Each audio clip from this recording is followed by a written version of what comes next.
Volodymyr Zelensky ne veut pas influencer le vote. À 4 jours du deuxième tour de l'élection présidentielle, le président ukrainien a accordé une interview à BFM TV ce mercredi 20 avril.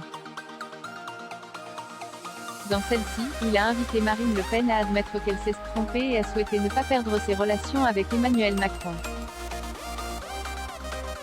Si Madame la candidate comprend qu'elle s'était trompée,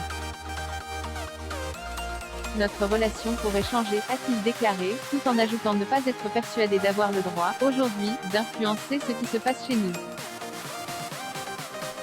Avec ce message, le président ukrainien rappelait l'interdiction de séjour de la candidate du Rassemblement national dans son pays, en 2017, après avoir défendu l'annexion de la Crimée par la Russie.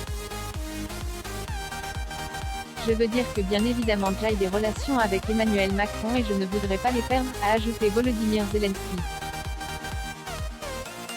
Une déclaration qui risque de ne pas plaire à Marine Le Pen, critiquée pour ses liens présumés avec la Russie. Sur l'antenne de France Info à la fin du mois de mars, un mois après le début de la guerre en Ukraine, elle s'était montrée distante avec Volodymyr Zelensky.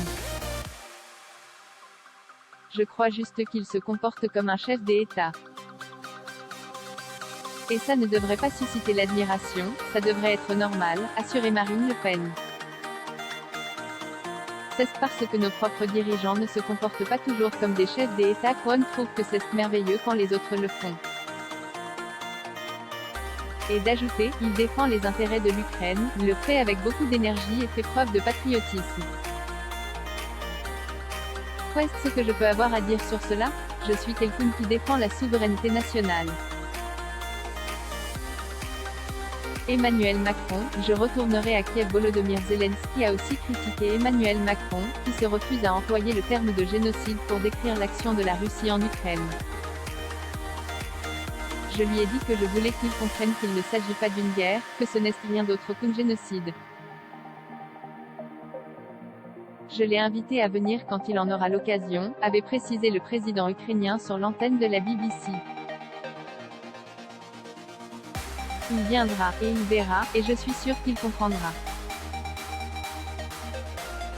En campagne présidentielle, Emmanuel Macron avait déclaré que le terme génocide devait à son avis être qualifié par des juristes, pas par des politiques et que rentrer dans l'escalade verbale n'était pas aider l'Ukraine. Sur le plateau de C à vous ce lundi 19 avril, le président candidat a expliqué souhaiter se rendre en Ukraine.